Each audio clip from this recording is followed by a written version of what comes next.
Je viens d'un village du nom de Keko, là où il y a un groupe d'écoute. Pendant 2 ans, il y avait les enfants, les jeunes élèves qui mouraient pendant les vacances suite des morsures de serpents. L'an dernier, cette année encore, la même chose s'est répétée.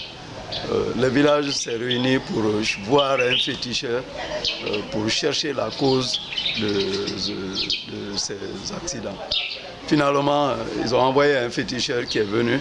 Il a indexé 3 pères de famille, soi-disant que c'est eux qui sont à la base de ces morsures de serpents. Les féticheurs les ont demandé, ils les ont infligé des amendes de 3 500 000, 3 chèvres, 10 kilos de riz, 5 litres d'huile chacun. Après avoir fait tout cela, les gens, les pères de famille se sont découragés, se sont fâchés. Finalement, ils ont attaqué le chef du village qui est parti se plaindre à la justice. On les a amenés encore à la justice. Là-bas, chacun a payé 400 000 francs. Quand nous avons appris le problème, on est parti dans le village. On a fait la projection du film Jésus. On a envoyé un proclameur. Les gens ont commencé à écouter dans la maison, dans la cellule, là où ils font des prières.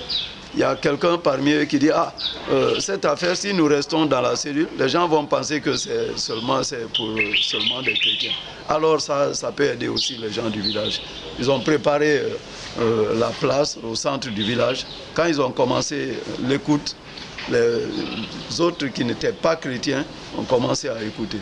Les messieurs, les 3 pères de famille qui ont subi les amendes, finalement, ils ont interdit aux membres de leur famille de participer aux réunions du village, de ne pas accepter, de ne plus que personne d'autre ne vienne dans leur famille et que les membres de leur famille ne participent pas aux réunions. Après ça, quand les gens ont commencé l'écoute, eux-mêmes sont restés près de leur maison, entendre ce que le proclameur, ce que la Bible disait à partir du proclameur. Il y a un d'entre eux qui est venu, il a écouté, il ne s'est pas approché jusque dans le groupe, il est resté un peu à côté, il a écouté. Finalement, il dit, attends, les gens là, il faut qu'on demande pardon parce qu'ils ont commencé à envoyer de bonnes choses, des choses qui donnent des conseils comme ça. Il a appelé ses 3 frères qui s'étaient rebellés. Finalement, ils sont venus accepter, demander pardon au village, aux responsables. Les autres les ont pardonnés. C'est ce que la Bible nous recommande, de se pardonner les uns les autres. Si vous avez demandé pardon, nous vous pardonnons, nous vous acceptons comme frères. Prochainement, nous pourrons écouter la parole de Dieu ensemble. C'est comme ça, le proclameur, la parole de Dieu par le proclameur a éteint ces problèmes entre ces frères du village. Oui, je suis Kamandos Tamba Kamano, proclameur, je suis Kamandos Tamba Kamano, promoteur à Gekedou. Okay.